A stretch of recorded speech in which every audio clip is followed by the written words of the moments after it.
नमस्कार। आज की चर्चा में स्वागत है। आज हम भारतीय बिजनेस जगत की कुछ ताज़ा और अहम खबरों की गहराई में उतरेंगे। हमारे पास 24 सितंबर 2025 की कुछ रिपोर्ट्स हैं और इनमें ना तस्वीर काफ़ी मिली-जुली सी दिख रही है। कहीं चुनौतियां हैं तो कहीं नई उम्मीदें भी।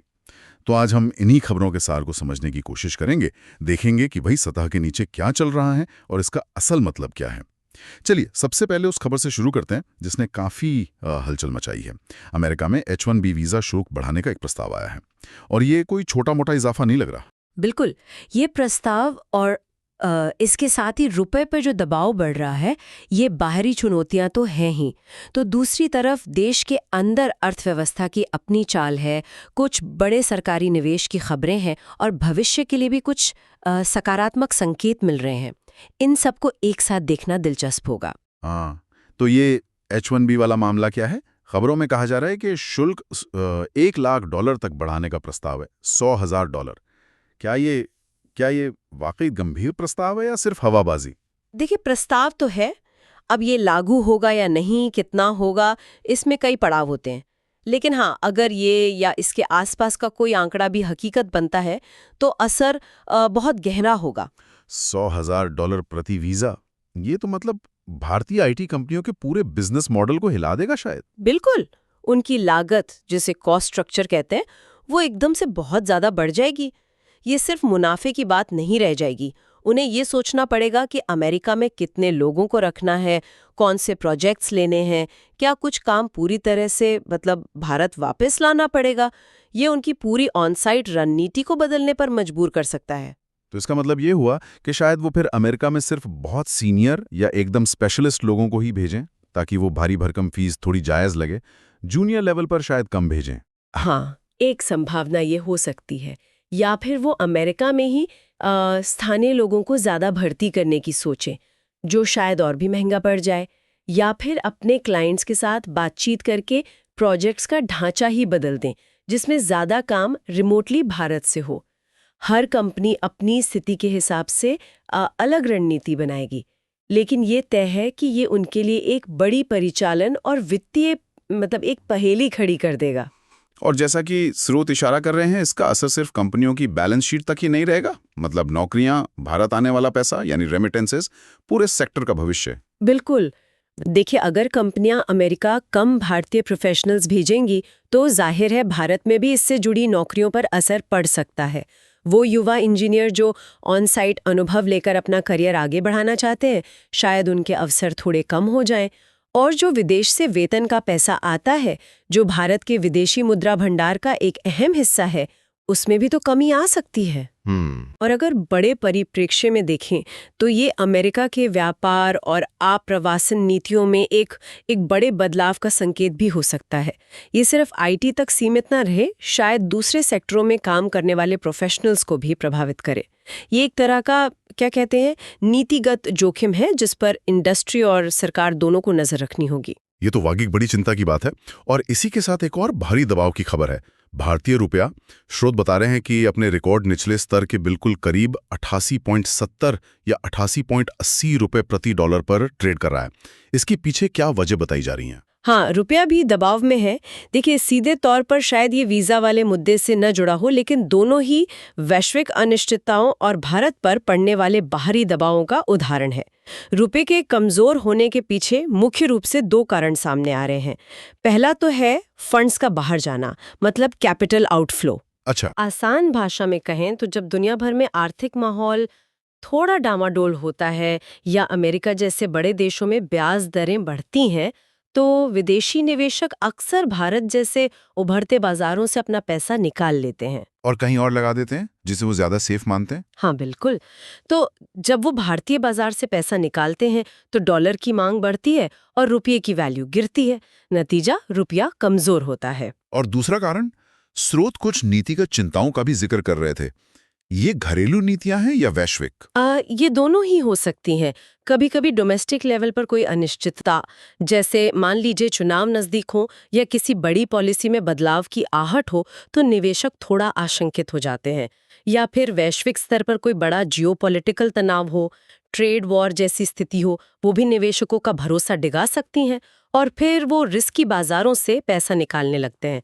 असर वही होता है, रुपये पर दबाव। और इस कमजोर रुपए का असर कैसे पड़ता है, मतलब आम आदमी पर, अर्थव्यवस्था पर? इसका सबसे सीधा असर तो आयात यानी इम्पोर्ट्स पर पड़ता है। हम अपनी जरूरत का बहुत सारा सामान बाहर से मंगाते हैं, कच्चा तेल, इलेक्ट्रॉनिक्स, मशीनरी। हाँ, तेल तो बहुत ज्यादा। बिल्कुल। तो जब रुपया कमजोर होता है तो हमें उसी सामान के लिए ज्यादा रुपए देने पड़ते हैं। हमारा इंपोर्ट बिल बढ़ जाता है। इससे व्यापार घाटा और बढ़ सकता है। और जब आयात महंगा होता है, खासकर तेल जैसी जरूरी चीज, तो देश में महंगाई बढ़ने का खतरा भी रहता है। अच्छा, क्योंकि फिर ट्रांसपोर्टेशन महंगा हो जाता हाँ, है। पेट्रोल डीजल महंगा तो माल ढुलाई महंगी, और फिर धीरे धीरे हर चीज पर असर पड़ता है। ये दिखाता है कि हमारी इकोनॉमी ग्लोबल कैपिटल फ्लो और दुनिया भर के सेंटिमेंट से कितनी जुड़ी हुई है और संवेदनशील भी है। ठीक है, तो बाहरी मोर्चे पर ये वीजा और रुपए वाली चिंताएं तो साफ हैं, लेकिन अब जरा सिक्के का दूसरा पहलू देखते हैं। देश के अंदर क्या चल रहा है?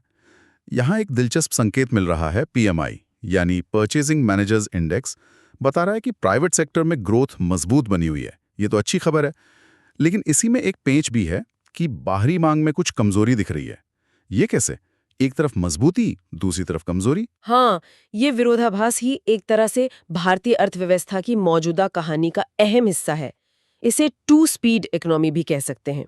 देखिए, पीएमआई का 50 से ऊपर होना और मजबूत होना, ये साफ दिखाता है कि देश के भीतर डोमेस्टिक लेवल पर मैन्युफैक्चरिंग और सर्विसेज दोनों सेक्टर में गतिविधियां तेज हैं। मतलब फैक्ट्रियां चल रही हैं, सर्विसेज दी जा रही हैं। बिल्कुल, कंपनियां ज्यादा सामान बना रही हैं, ज्यादा सेवाएं दे रही हैं। इसका सीधा मतलब है कि घरेलू मांग यानी देश के अंदर लोगों और कंपनियों के खरीदने की क्षमता और इच्छा, वो मजबूत है। और इस घरेलू मांग के पीछे क्या कारण हो सकते हैं, कुछ अंदाजा है? कई वजह हो सकती हैं। हो सकता है हाल में सरकार ने कुछ चीज़ों पर जीएसटी दरें घटाई हों, उसका असर दिख रहा हो, या फिर आने वाले फेस्टिव सीजन की उम्मीद में लोग खरीदारी की योजना बना रहे हों, या कंपनियां पहले से स्टॉक बना रही हों। हाँ, त्योहारी सीजन में तो वैसे भी खरीदारी बढ़ती है। और सरकार की तरफ से जो अलग-अलग प्रोत्साहन पैकेज घोषित हुए हैं पिछले कुछ समय में, शायद उनका भी असर दिख रहा हो। तो कुल मिलाकर देश के अंदर लोग और कंपनियां खर्च कर रही हैं, जिससे अर्थव्यवस्था का पहिया घूम रहा है। लेकिन फिर ये बाहरी मांग में कमजोरी का क्या मतलब हुआ? मतलब एक्सपोर्ट्स में दिक्कत? हाँ, बाहरी मांग में कमजोरी का मतलब यही है कि जो देश हमसे सामान खरीदते हैं, यानी हमारे एक्सपोर्ट डेस्टिनेशन, वहां से ऑर्डर शायद कम आ रहे हैं। हमारे निर्यातक यानी एक्सपोर्टर्स शायद ये महसूस कर रहे होंगे कि अमेरिका, यूरोप या दूसरे बड़े बाजारों में आर्थिक सुस्ती है, मंदी जैसी आहट है, इसलिए वहां के खरीदार कम सामान मंगा रहे हैं। तो तस्वीर ये बन रही है कि घर में तो रौनक है, लेकिन बाहर भेजने वाले माल के ऑर्डर कम है। बिल्कुल, घर में तो अच्छी खासी चहल पहल है, दुकानें चल रही हैं, फैक्ट्रियां काम कर रही हैं, लेकिन जो माल बाहर जाना है उसके ऑर्डर थोड़े सुस्त पड़ गए हैं। ये एक चेतावनी भी है कि हम वैश्विक अर्थव्यवस्था की सुस्ती से मतलब पूरी तरह अछूते नहीं रह सकते। हमारी घरेलू मजबूती बहुत महत्वपूर्ण है, लेकिन एक्सपोर्ट्स भी तो हमारी ग्रोथ का एक अहम इंजन है। अच्छा, अब घरेलू मोर्चे पर ही एक और बहुत बड़ी खबर है, जो शायद इसी घरेलू मजबूती को और बल देने वाली है। कैबिनेट ने जहाज निर्माण यानी शिप बिल्डिंग और समुद्री क्षेत्र के लिए लगभग 70,000 करोड़ रुपए, जी हां, 69,725 करोड़ रुपए के भारी भरकम पैकेज को मंजूरी दी है। ये तो जबरदस्त रकम है। इसके पीछे क्या सोच है? ये वाकई एक बहुत बड़ा और रणनीतिक कदम है। इसे सरकार के आत्मनिर्भर भारत अभियान के बड़े लक्ष्य के साथ जोड़कर देखना चाहिए। ये सिर्फ कुछ जहाज बनाने के लिए पैसा नहीं है। इसका मकसद है पूरे समुद्री इकोसिस्टम को मजबूत करना, जिसमें जहाज बनाना, उनकी मरम्मत करना, बंदरगाहों को आधुनिक बनाना और समुद्री व्यापार को आसान बनाना, ये सब शामिल है। अच्छा, मतलब पूरा मैरीटाइम सेक्टर। हाँ, लक्ष्य ये है कि भारत अपनी जरूरत के जहाज, चाहे वो नौसेना और कोस्ट गार्ड के लिए हो या फिर व्यापार के लिए कार्गो शिप्स हो, वो खुद बनाने में ज्यादा से ज्यादा सक्षम बने। इससे न केवल विदेशी जहाजों पर हमारी निर्भरता कम होगी, बल्कि हम ग्लोबल मार्केट में एक बड़े प्लेयर के रूप में भी उभर सकते हैं। तो ये सिर्फ मेक इन इंडिया नहीं, बल्कि मेक फॉर द वर्ल्ड का भी लक्ष्य रखता है। और करीब 70,000 करोड़, इसका असर तो रोजगार और टेक्नोलॉजी पर भी बहुत पड़ेगा ना? निश्चित रूप से। शिप बिल्डिंग एक ऐसा उद्योग है जिसमें बहुत सारे लोगों की जरूरत होती है। डिजाइनर, इंजीनियर, वेल्डर, फिटर, मतलब कई तरह के स्किल्ड कारीगर। इस निवेश से बड़ी संख्या में डायरेक्ट और इनडायरेक्ट रोजगार पैदा होने की उम्मीद है। साथ ही जब देश में आधुनिक और जटिल जहाज बनेंगे तो इससे जुड़ी नई टेक्नोलॉजी, रिसर्च और डेवलपमेंट को भी जाहिर है बढ़ावा मिलेगा। हम शायद ज्यादा एडवांस नेवल शिप, बड़े कार्गो जहाज या खास तरह के वेसल बनाने की क्षमता विकसित कर पाए। ये न केवल हमारी डिफेंस तैयारियों को मजबूत करेगा बल्कि ग्लोबल शिपिंग मार्केट में भारत की कॉम्पिटिटिवनेस को भी बढ़ाएगा। ये दिखाता है कि सरकार स्ट्रेटेजिक महत्व वाले क्षेत्रों में घरेलू विनिर्माण क्षमता बढ़ाने पर कितना फोकस कर रही है। ये दिलचस्प है। एक तरफ वो बाहरी चुनौतियां, वीजा और रुपया, और दूसरी तरफ सरकार इस तरह के बड़े लॉन्ग टर्म दांव लगा रही है। और इसी बीच एक और रिपोर्ट कहती है कि इन सब उतार चढ़ाव के बावजूद भारत जीसीसी पावर हाउस बना हुआ है। ये जीसीसी क्या चीज है और भारत इसका पावर हाउस क्यों बना हुआ है? जीसीसी यानी ग्लोबल कैपेबिलिटी सेंटर्स, ये दरअसल बड़ी बड़ी मल्टीनेशनल कंपनियों के अपने ही ऑफिस या केंद्र होते हैं जो वो अपने देश के बाहर दूसरे देशों में खोलती हैं। पहले क्या होता था कि ये कंपनियां भारत में अपने जीसीसीज मुख्य रूप से बैक ऑफिस काम के लिए खोलती थीं, जैसे डेटा एंट्री, कस्टमर सपोर्ट या बेसिक आईटी हेल्प डेस्क, क्योंकि यहाँ लागत कम थी। अच्छा, तो ये सिर्फ कॉल सेंटर या बीपीओ जैसा नहीं है, मतलब अब ये बदल गया है? हाँ, बहुत ज्यादा बदल गया है। अब भारत में जो जीसीसी स्थापित हो रहे हैं या जो पहले से हैं भी, उनका काम बहुत हाई वैल्यू वाला हो गया है। कंपनी अब भारत में सिर्फ सस्ता श्रम नहीं देख रही, वो यहाँ के टैलेंट पूल का फायदा उठा रही हैं। यहाँ के इंजीनियर्स, वैज्ञानिक, डेटा एनालिस्ट, डिजाइनर, उनकी एक्सपर्टीज का अच्छा, नए प्रोडक्ट बनाना। अरे वाह, मतलब अब ग्लोबल कंपनियों के लिए भारत सिर्फ काम निपटाने की जगह नहीं बल्कि नई चीजें सोचने और बनाने की जगह भी बन गया है। क्या बात है। बिल्कुल सही। देखिए, भारत में आपको स्किल, टैलेंट मिलता है। यहाँ एक बड़ा और बढ़ता हुआ घरेलू बाजार है जहाँ नए प्रोडक्ट्स को टेस्ट किया जा सकता है। और यहाँ एक पूरा इकोसिस्टम बन रहा है जिसमें स्टार्टअप्स, एकेडमिक संस्थान और ये जीसीसीज मिलकर काम कर रहे हैं। इसलिए मल्टीनेशनल कंपनियां भारत को अपने ग्लोबल ऑपरेशंस के लिए सिर्फ एक सपोर्ट सेंटर नहीं बल्कि एक स्ट्रैटेजिक सेंटर के तौर पर देख रही हैं। ये भारत की नॉलेज इकोनॉमी और यहाँ के टैलेंट की बहुत बड़ी पहचान है। और ये ट्रेंड शायद उन बाहरी दबावों जैसे वीजा नियमों में सख्ती के चलते और भी मजबूत हो सकता है, क्योंकि कंपनियां शायद और ज्यादा हाई एंड काम भारत शिफ्ट करने के बारे में सोचें। ये तो काफी सकारात्मक तस्वीर है और भविष्य की ओर देखते हुए एक और अच्छी खबर दिख रही है। बताया जा रहा है कि भारत और अमेरिका ऊर्जा के क्षेत्र में, खासकर परमाणु ऊर्जा और रिन्यूएबल एनर्जी यानी नवीकरणीय ऊर्जा में अपना व्यापार और सहयोग बढ़ाने की योजना बना रहे हैं। ये एक बहुत ही महत्वपूर्ण और सामयिक पहल है, खासकर जब पूरी दुनिया क्लीन एनर्जी की तरफ जाने की कोशिश कर रही है, जिसे हम एनर्जी ट्रांजिशन कहते हैं। भारत के सामने डबल चैलेंज है। एक तो अपनी तेजी से बढ़ती इकोनॉमी के लिए ऊर्जा की जरूरत पूरी करना, और दूसरा कार्बन एमिशन कम करके क्लाइमेट चेंज से लड़ना। हाँ, ये दोनों ही बड़े लक्ष्य हैं। बिल्कुल। और इन दोनों लक्ष्यों को साधने में अमेरिका के साथ क्लीन एनर्जी जैसे सोलर, विंड और साथ ही न्यूक्लियर एनर्जी में सहयोग बहुत मददगार साबित हो सकता है। इस सहयोग से भारत को क्या खास फायदे मिल सकते हैं? मतलब टेक्नोलॉजी, निवेश? हाँ, कई फायदे हो सकते हैं। पहला, हमें अमेरिका से एडवांस टेक्नोलॉजी मिल सकती है, चाहे वो ज़्यादा एफिशिएंट सोलर पैनल हों, बैटरी स्टोरेज हों या फिर सुरक्षित और छोटे परमाणु रिएक्टर हों। दूसरा, इस क्षेत्र में अमेरिकी निवेश आ सकता है जिससे भारत में क्लीन एनर्जी प्रोजेक्ट्स को रफ्तार मिलेगी। तीसरा, इससे हमारे ऊर्जा स्रोतों में विविधता आएगी। हम सिर्फ कोयले या तेल पर निर्भर नहीं रहेंगे। इससे हमारी एनर्जी सिक्योरिटी मजबूत होगी। और जलवायु परिवर्तन वाले लक्ष्य भी? हाँ, बिल्कुल। चौथा, ये हमें पेरिस समझौते जैसे अंतर्राष्ट्रीय मंचों पर जो हमने वादे किए हैं, अपने जलवायु लक्ष्यों को हासिल करने में मदद करेगा। ये दिखाता है कि कैसे दो देशों के स्ट्रेटेजिक रिश्ते उनके आर्थिक और पर्यावरणीय लक्ष्यों को पूरा करने में सहायक हो सकते हैं। और इन सब घरेलू और अंतर्राष्ट्रीय संकेतों के बीच अगर हम पूरी दुनिया के आर्थिक भविष्य पर नजर डालें, मतलब ग्लोबल इकोनॉमिक आउटलुक 2026, तो वहां भी भारत के लिए अच्छी खबर है। अनुमान लगाया जा रहा है कि भारत लगभग 6.5% की विकास दर के साथ दुनिया की सबसे तेजी से बढ़ने वाली प्रमुख अर्थव्यवस्थाओं में से एक बना रहेगा।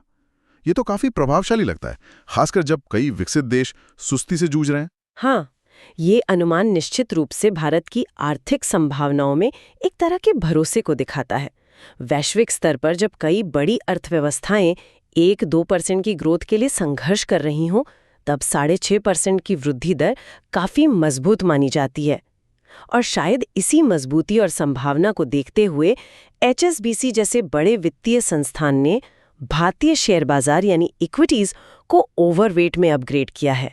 ये ओवरवेट रेटिंग का क्या मतलब होता है आम निवेशक के लिए, और HSBC ने इसके पीछे क्या कारण बताए हैं? ओवरवेट रेटिंग का सीधा सा मतलब है कि HSBC अपने क्लाइंट्स को यानी निवेशकों को ये सलाह दे रहा है कि उन्हें अपने इन्वेस्टमेंट पोर्टफोलियो में भारतीय शेयरों का हिस्सा सामान्य से ज्यादा रखना चाहिए।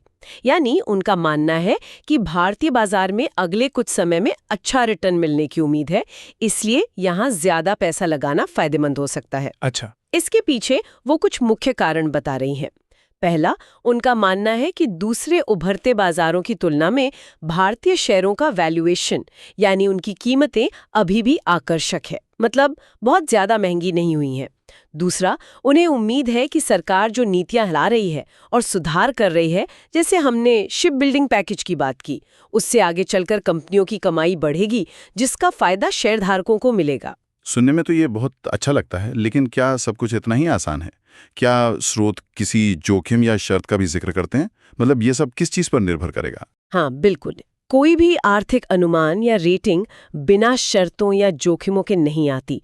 स्रोत इस बात पर खास जोर देते हैं कि ये सकारात्मक दृष्टिकोण तभी हकीकत बन पाएगा जब देश में राजनीतिक स्थिरता बनी रहे। अच्छा, पॉलिटिकल स्टेबिलिटी। हाँ, और साथ ही नीतियां भरोसेमंद हो, यानी उनमें अचानक बड़े उतार चढ़ाव ना हो। रेगुलेटरी स्टेबिलिटी जिसे कहते हैं। निवेशकों को, चाहे वो घरेलू हो या विदेशी, एक ऐसा माहौल चाहिए होता है जहां वो भविष्य का कुछ अंदाजा लगा सकें और अपने निवेश को सुरक्षित महसूस करें। अगर नीतियां बार बार बदलती हैं या देश में किसी तरह की अस्थिरता का माहौल बनता है, तो निवेश का प्रवाह रुक सकता है और फिर ये 6.5% की वृद्धि दर हासिल करना मुश्किल हो सकता है। इसलिए विकास की संभावनाओं को हकीकत में बदलने के लिए स्थिरता एक बेहद जरूरी शर्त है। और अगर हम आज की पूरी चर्चा का सार निकालें, तो भारतीय अर्थव्यवस्था एक दिलचस्प मोड़ पर खड़ी दिखती है। एक तरफ बाहरी हवाएं थोड़ी तेज हैं, अमेरिका का वो वीजा शुल्क वाला मामला, रुपए पर वैश्विक दबाव, यह हमें याद दिलाता है कि हम दुनिया से कटे हुए नहीं हैं और बाहरी झटके हमें प्रभावित करते हैं। बिल्कुल, ये वैश्विक जोखिम वास्तविक है और इन्हें नजरअंदाज नहीं किया जा सकता। लेकिन फिर तस्वीर का दूसरा पहलू है जो ज्यादा उम्मीद जगाता है। देश के अंदर मांग में मजबूती दिख रही है, जैसा PMI आंकड़े बता रहे हैं। सरकार रणनीतिक क्षेत्रों में जैसे जहाज निर्माण बड़ा निवेश करके भविष्य की नींव रख रही है। ये आत्मनिर्भरता और रोजगार दोनों के लिए अहम है। और भविष्य की तरफ देखें तो संभावनाएं भी कम नहीं हैं। भारत ग्लोबल कंपनियों के लिए सिर्फ बैक ऑफिस नहीं, बल्कि इनोवेशन हब बन रहा है, जैसा आपने GCCs के बारे में बताया। ऊर्जा के क्षेत्र में नए सहयोग के दरवाजे खुल रहे हैं और दुनिया भी मान रही है कि भारत की विकास दर सबसे तेज रहेगी। हाँ, तो कुल मिला के कहानी यह है कि वैश्विक अनिश्चितताओं के दौर में भारत की अपनी आंतरिक ताकतें, उसका बड़ा घरेलू बाजार, उसकी युवा आबादी, उसकी बढ़ती तकनीकी क्षमता, वो उसे सहारा दे रही हैं और आगे बढ़ने में मदद कर रही हैं। GCC हब के रूप में मजबूत होती पहचान और एनर्जी ट्रांजिशन जैसे भविष्य के क्षेत्रों में अवसर निश्चित रूप से आशा जगाते हैं। लेकिन हाँ, आगे का रास्ता संतुलन साधने का है। वैश्विक जोखिमों को सावधानी से संभालना और घरेलू अवसरों का भरपूर फायदा उठाना। और जाते जाते श्रोताओं के लिए एक सवाल छोड़ जाते हैं। हमने बाहरी दबावों की बात की, वीजा, रुपया, घरेलू ताकतों की बात की, PMI, सरकारी निवेश, GCCs और भविष्य के अवसरों, ऊर्जा, विकास दर को भी देखा। इन सबको एक साथ देखें तो आने वाले समय में भारतीय अर्थव्यवस्था के लिए वो सबसे बड़ा अनदेखा अवसर या वो सबसे बड़ी अनकही चुनौती क्या हो सकती है, जिसके संकेत तो शायद इन खबरों में छिपे हों, पर जो अभी सुर्खियों में नहीं है? क्या वो वीजा सख्ती के कारण भारत में ही रुकने या लौटने वाली प्रतिभा का कोई अप्रत्याशित इनोवेशन बूम होगा? या फिर वैश्विक सप्लाई चेन में जो फेरबदल हो रहा है, क्या उससे भारत को कोई ऐसा बड़ा मौका मिलेगा जिसके लिए शायद हम अभी पूरी तरह तैयार भी ना हो? या कोई ऐसी अंदरूनी कमजोरी जो इन भारी दबावों के चलते अचानक सतह पर आ जाए? सोचने लायक बात है। आज इस गहरी और विस्तृत चर्चा के लिए आपका बहुत बहुत धन्यवाद।